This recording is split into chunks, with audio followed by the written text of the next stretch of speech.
환영하고 축복합니다. 우리 옆에 있는 성도님들과 인사하겠습니다. 예수 그리스도의 은혜가 함께 하기를 소원합니다.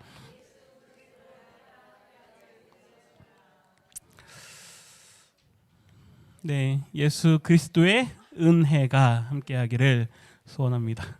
네, 더 하십시오. 네, 더 하셔도 됩니다. 오늘은 제자, 이제 온전한 사람, 저희가 올 한 해의 표어가 예수 그리스도의 제자들로 채워져 가자. 그래서 사람만 오가는 사람 냄새가 나고 또 사람의 생각이 앞서는 그러한 교회 공동체가 아니라 이곳에 드나드는 모든 사람이 예수님의 제자가 되자라고 해서 저희가 함께 말씀들을 나누고 있습니다. 처음 한 달, 두 달 동안에는 저희가 신약 본문에서 예수님께서 제자를 부르면서 어떻게 그들을 제자로 삼으셨는가, 그리고 제자들에게는 부르신 말씀처럼 누구든지 나를 따르려면은 자기 십자가를 지고 나를 따르라. 그리고 이제 3월 한 달 동안은 저희가 구약의 말씀들을 좀 살펴봤습니다. 하나님께서 어떻게 제자 훈련을 시키셨는가. 그러면서 마지막에 결론에 와서 저희가 조금 기억이 안 나실 텐데요. 결국 하나님께서 이스라엘 백성들을 부르신 게 신약의 예수님께서 제자들을 부르신 것과 같은 모습이고, 이제 그 모습을 사도들이 어떻게 바라보는가라고 하는 말씀을 마지막에 이제 3월 달에 말씀을 드렸습니다. 그래서 성도는 거룩한 하나님의 백성으로 부름받은 백성들이고, 그 성도라고 하는 말이 신약으로 넘어오면 하기오스라 그래서 이제 사도 바울이나 베드로나 이런 다른 사도들은 제자라는 단어를 쓰지 않는다라고 했습니다. 오히려 성도라는 이름을 쓴다라고 했죠. 그래서 우리 모든 제자는 하나님의 거룩한 백성들로 부름받은 사람들이다라고 하는 것입니다. 이제 그 성도들을 향해서, 그렇다면 이제 우리가 성도로 부름을 받았다면, 그래서 예수님의 제자로, 하나님의 제자로 우리가 부름을 받았다면 이제 그러면 우리는 어떠한 사람으로 살아가야 되는가라고 하는 게 우리가 보고 있는 신약의 사도 바울이 쓴 로마서, 갈라디아서 그 뒤에 있는 모든 말씀들의 내용들입니다.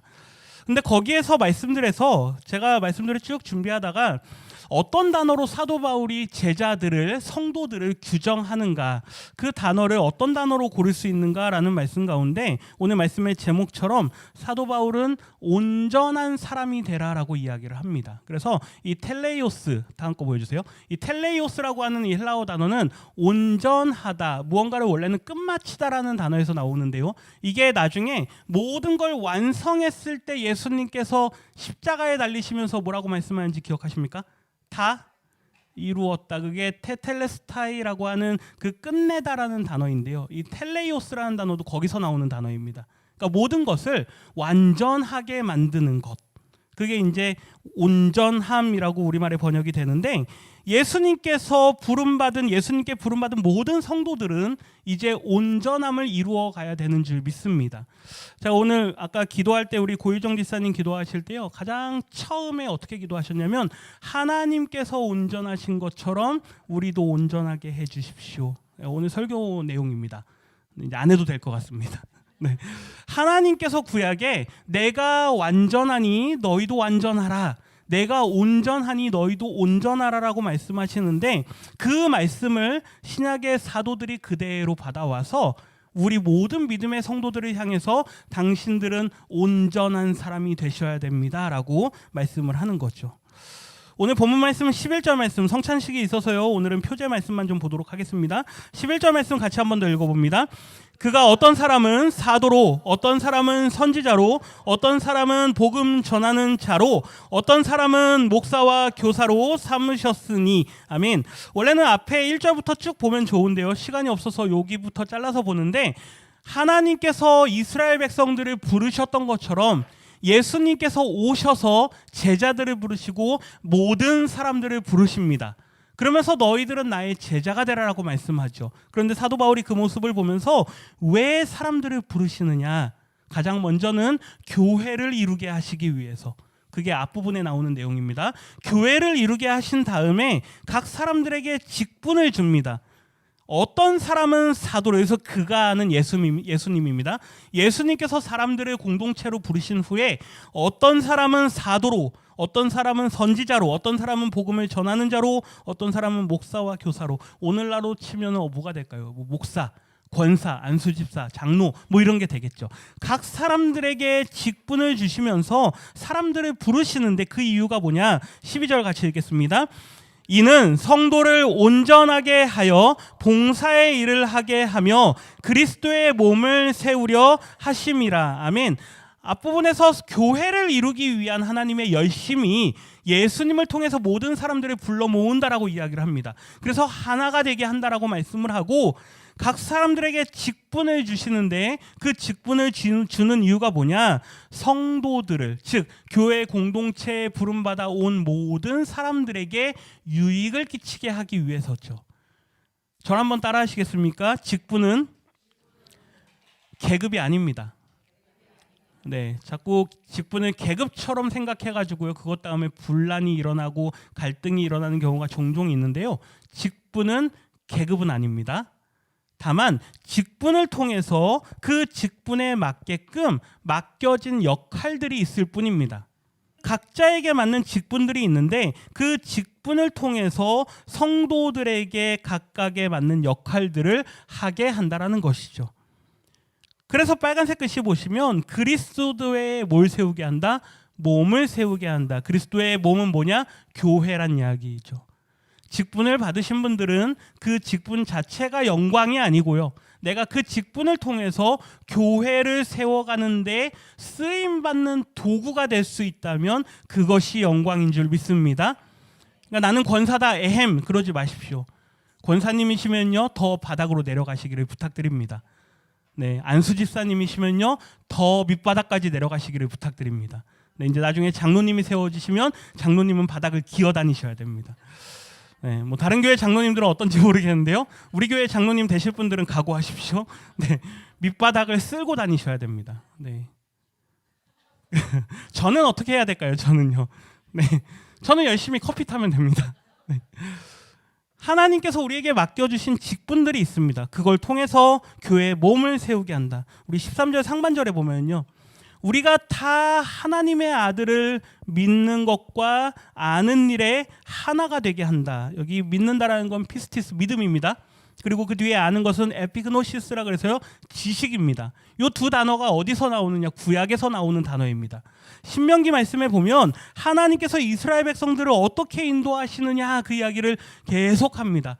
모세를 통해서 이제 가나안 땅에 들어가게 될 2세대 자녀들을 향해서 하나님께서 너희 조상들을 애굽에서 불러내셔서 가나안 땅까지 인도해 가신다. 그런데 그 광야의 세월을 한번 봐라. 신명기 1장 31절인데요. 같이 읽어봅니다. 사람이 자기의 아들을 낳는 것 같이 너희의 하나님 여호와께서 너희가 걸어온 길에서 너희를 안으사 이곳까지 이르게 하셨느니라 하나. 아멘. 이제 가나안 땅 그 목전입니다. 그 목전에서 이제 너희가 저기 들어가야 되는데 그동안에 어떻게 해왔는지 한번 봐라. 사람이 자기의 아들을 안아서 옮기는 것처럼 너희 하나님 여호와께서 너희가 광야 40년을 걸어온 그 길에서 너희를 안아서 여기까지 인도했다. 다른 말씀에선 독수리가 날개로 그것을 업어서 왔다라고 말씀을 하기도 하죠. 그런데 32절인데요. 우리 같이 한번 읽어보겠습니다. 이 일에 너희가 너희의 하나님 여호와를 믿지 아니하였도다. 아멘. 그런데 너희는 하나님 여호와를 믿지 않았다. 이게 문제인 거죠. 우리의 인생의 평생을 사는 동안 하나님은 우리를 안아서 인도해 가시는 하나님이신 줄 믿습니다. 그 하나님을 믿으라라고 하는 거죠. 그런데 믿지 않는 백성들.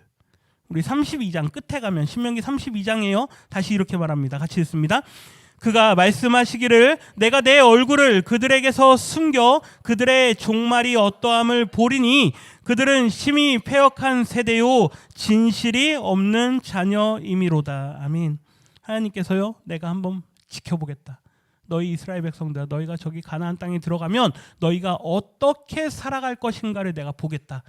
너희의 부모들은 어떻게 되었느냐? 믿음이 없는 고로 그들이 광야에서 다 불순종하여서 광야에서 다 죽지 않았느냐. 이제 너희 자녀들은 가나안 땅에 들어갈 것인데 너희들이 그곳에 가면 어떻게 살아갈 것인지 내가 보겠다. 그들의 종말이 어떠함을 보리니 그들은 심히 패역한 세대요 진실이 없는 자녀이다. 너희들은 어떻게 살아갈 것이냐. 이스라엘 백성들을 향해서 하나님께서 말씀하십니다. 우리가 역사를 잘 아니까요. 그 이후에 나라가 세워지고 이스라엘 나라가 다윗 때 부강했다가 솔로몬 이후에 나라가 반쪽이 됩니다. 그 이후에 그들이 하나님 앞에 다시 우상 숭배하고 하나님을 믿는 믿음에서 떠나가 버리죠. 호세아 선지자의 말씀을 한번 들어보겠습니다. 우리 4장 6절 상반절인데요. 같이 읽습니다. 내 백성이 지식이 없으므로 망하는도다. 내가 지식을 버렸으니 나로 너를 버려 내 제사장이 되지 못하게 할 것이요. 아멘. 하나님께서 너희 이스라엘 백성들아 이제 가나안 땅에 가면 나 여호와 하나님을 믿고 섬기며 살아라. 그렇게 말씀합니다. 그런데 그 하나님에 대한 알아가는 하나님을 아는 지식이 그들 가운데 점점점 사라져갑니다. 왜요? 자녀에 대한 하나님의 교육을 하지 않기 때문에. 하나님께서 우리 이스라엘 백성들, 우리 조상들을 어떻게 인도하셨느냐, 이러한 말씀의 가르침들이 점점점 줄어드는 겁니다. 제가 우리 교회에 이제 오면서 한 가지 성도님들을 통해서 종종 듣는 기도가 있습니다. 하나님, 우리 교회에 어린아이들의 웃음소리가 들리게 해주십시오. 할렐루야. 네, 아이들이 교회에 오는 게 참으로 감사한 일입니다. 승주야 자니? 네. 아이들이 교회에 오는 게 참 감사한 일입니다. 그런데 또 한편에 이제 아이들이 떠들기 시작할 겁니다. 그러면 또 마음이 어떨까요? 불편해지겠죠. 네, 그럴 때 저를 한번 따라 하시겠습니까? 사단아, 물러가라. 네. 아이들이 떠드는 게 교회에서 너무나도 자연스러운 겁니다. 아이들의 웃음소리가 교회에서 들려지는 건 너무나도 행복한 일입니다. 네, 혹시 찬양대 이렇게 찬양 연습할 때 아니면 예배 중에 어떤 소리가 난다고 해서 혹시 마음에 불편함이 생긴다. 그러면 아이들을 탓하지 마시고 누구를 탓합니까? 네, 나를 탓할 필요도 없습니다. 누구를 탓합니까? 사단아, 물러가라. 그렇죠? 하나님께서 우리에게 자녀에 대한 너희의 하나님의 말씀을 가르침을 너희가 잊어버리고 너희가 다 버렸기 때문에 내 백성이 하나님을 아는 지식이 없다. 그래서 그들이 뭐한다? 망한다 라고 말씀합니다. 하반절 말씀 읽어볼까요? 같이 읽습니다. 내가 내 하나님의 율법을 잊었으니 나도 내 자녀들을 잊어버리리라. 아멘. 무서운 건 뭔지 아십니까? 우리 성도님들이요, 하나님의 말씀을 따라 살아가지 않고 하나님의 말씀 속에 거하지 않으시면 하나님은 우리 성도님들을 버리는 게 아니라 누구를 버린다고요? 자녀들을 버린다라고 말씀합니다. 네. 그러니 우리가 먼저 깨어 있어야 되는 거죠. 부모들이 먼저 깨어서 믿음 안에 거하셔야 됩니다. 그 다음이 자녀들이죠. 하나님의 뜻이 온전히 우리 안에 세워질 때 하나님의 뜻이 자녀들 안에서도 온전히 세워지게 될 줄 믿습니다. 그게 하나님을 아는 지식입니다. 그런데 그 지식이 없으므로 어떻게 된다? 망한다. 그래서요, 6장에 가면 호세아 선지자가 큰 소리로 외치는데요. 우리 같이 한번 읽어보겠습니다. 그러므로 우리가 여호와를 알자, 힘써 여호와를 알자. 아멘. 하나님을 믿는 것과 하나님을 아는 그 지식, 아는 것과 믿는 것이 하나가 되게 한다라고 하는 건 우리의 인생의 평생을 통해서 경험하는 그 하나님의 은혜, 그리고 내가 그 경험을 통해서 믿게 된 그 하나님에 대한 우리의 믿음, 이게 일치가 되고 하나가 되어줘야 된다라는 것입니다. 그러할 때 오늘 본문 말씀 13절 중반절에 보면 온전한 사람을 이루게 된다. 믿는 것과 아는 것이 하나가 된다라는 걸 한마디로 다르게 표현하면요, 제자가 된다라는 이야기입니다. 하나님의 가르침을 받고 예수님의 가르침을 받고 그분의 가르침을 따라 살아가는 사람이 뭐냐? 제자란 이야기이죠. 구약의 이스라엘 백성들은 하나님의 제자가 되는데 실패했습니다. 그래서 예수님이 오셨습니다. 그래서 예수님께서 부르십니다. 너희들은 나의 제자가 되어라. 그리고 그 모습을 본 사도들은 예수님의 제자가 되는 게 구약에서부터 어떻게 흘러왔는가를 우리에게 보여주고 있는 거죠. 어떤 사람이 되어라? 온전한 사람이 되어라. 이제 앞으로 한 달, 두 달 정도 동안 우리가 온전한 사람이 어떤 거냐에 대해서 말씀들을 많이 살펴보게 될 겁니다. 하반절 말씀 같이 읽겠습니다. 그리스도의 장성한 분량이 충만한 데까지 이르리니. 아멘. 온전한 사람이 된다는 건 결국 목표하는 지점이 있다는 얘기입니다. 이 텔레이오스라고 하는 거는 완전해진다, 끝까지 간다란 이야기인데요. 세상 사람들이 한번 끝까지 가보자, 놀 때 한번 끝을 보자 이렇게 노는데요. 우리 믿는 사람들도요, 끝까지 한번 가보셔야 됩니다. 그런데 신앙생활 하다가 끝을 보지 못하고 포기하는 사람이 얼마나 많은 줄 모릅니다. 이 텔레이오스, 온전해진다라는 건요, 그 마지막에 결국을 본다라는 이야기죠. 그 결국이 뭡니까? 그리스도의 장성한 분량에까지 우리가 충만해진다. 사도 바울이 다른 편지에서는요, 이 충만에 대해서만, 골로새서에서는 충만에 대해서만 이야기를 합니다. 그 충만이 뭐냐 이거죠. 나중에 우리가 보게 될 겁니다. 우리가 그리스도의 장성한 분량에까지 우리가 다다르게 된다. 그게 완전하고 온전한 사람이 된다는 이야기죠. 그러려면은요, 이제 우리가 경계해야 되는 것들이 있는데 14절 말씀 같이 읽습니다.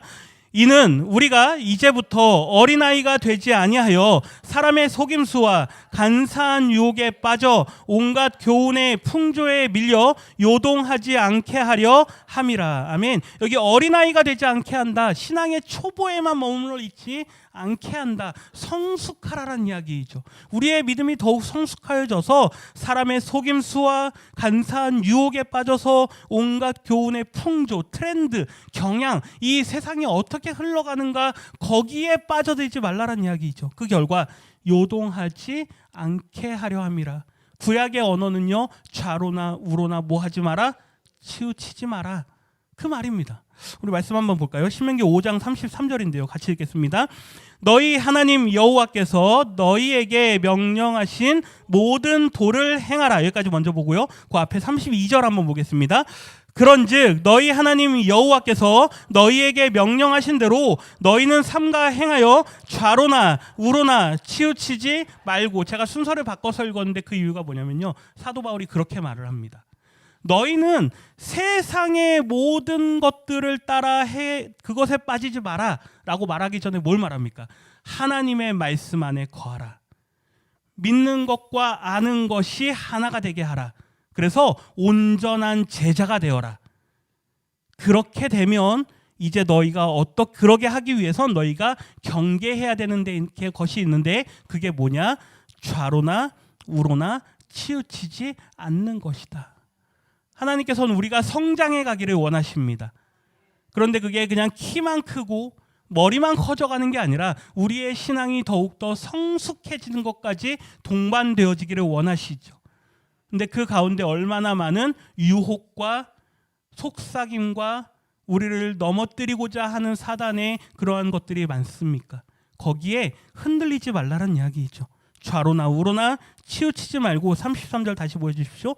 너희 하나님 여호와께서 너희에게 명령하신 모든 도, 네, 이 도가 길도자인데요, 이게 제자도입니다. 하나님께서도 제자를 삼으셨다는 이야기이죠. 예수님께서 우리에게 제자가 되어라 라고 말씀하실 때 그것을 행하라. 그리하면 너희가 뭐 할 것이다? 살 것이다. 사실 뒤에 붙는 단어는 우리가 덧붙어 있는 단어이기 때문에 여기서 중요한 핵심 단어는 살 것이다입니다. 너희가 가나안 땅에 들어가서 살게 될 것이다. 이게 무슨 말입니까? 끝을 보게 된다는 이야기입니다. 너희가 광야 40년을 도는 도라 힘들었구나. 그런데 너희가 그곳에서 영원한 하나님 나라의 백성으로 살아가려면 이 하나님의 제자도, 이것을 지키면서 살아가라라고 말씀하는 거죠. 오늘 우리에게도 동일하게 말씀합니다. 너희가 그곳에서 살아가기 위해서 이 땅에서 하나님 나라의 백성으로 살아가는 것, 그리고 이 삶을 계속해서 살아간 그 끝에 우리가 마주하게 될 영원한 하나님의 나라, 그것이 성도가 온전함을 경험하는 그 순간이 될 것입니다. 사도 바울이 고린도전서에서요, 그 말씀을 그대로 합니다. 나중에 또 보게 되겠죠. 복이 너희에게 있을 것이다. 이건 토부입니다. 토부. 하나님께서 처음 창조하시고 보시기에 뭐 했더라? 좋았더라. 이게 토부입니다. 하나님이 보시기에 좋은 상태가 될 것이다.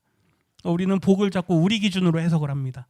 복 받는 거, 잘 되는 거, 물질이 잘 되는 거, 건강이 잘 되는 거 다 맞는 말입니다. 하나님께서 창조하셨을 때 그 상태에 보시기 좋았던 그 토부가 너희에게 있을 것이다. 너희가 차지한 땅에서 너희의 날이 길리라. 그렇기 때문에 마지막 권면인데요. 15절 말씀을 읽고 마치겠습니다. 오직 사랑 안에서 참된 것을 하여 범사에 그에게까지 자랄지라. 그는 머리니 곧 그리스도라. 아멘. 사도 바울의 말씀의 요점이 뭐냐? 오늘 말씀의 요점이 뭐냐? 성도는, 제자는 자라가는 사람입니다. 그런데 그 자라감을 사도 바울은 온전하여진다라고 말하는 거죠. 이 텔레오스, 끝의 과정, 이 마지막 우리가 보게 될 가장 영화로운 우리의 모습, 영광 가운데 서게 될 우리의 모습이 뭐냐? 바로 그리스도에게까지 충만하게 자라가는 것이라는 것이죠. 바라기는 우리 모든 성도님들이 예수 그리스도를 닮아가시기를 부탁드립니다. 오늘 제가 표제 말씀이기 때문에 굉장히 어렵게 막 다 쏟아냈습니다. 이제 요거를 우리가 하나씩 다음 주부터 이제 보게 될 건데요. 한 가지만 오늘은 기억합니다. 우리는 어떤 사람이 돼야 된다? 온전한 사람이 되어야 된다. 저를 한번 따라해 주십시오. 그리스도, 다시 한번 더요. 그리스도, 그에게까지 자라가자. 네, 그게 제자이고요. 제자는 온전한 사람이라는 것을 우리가 오늘 기억하면서 함께 성찬에 참여하도록 하겠습니다.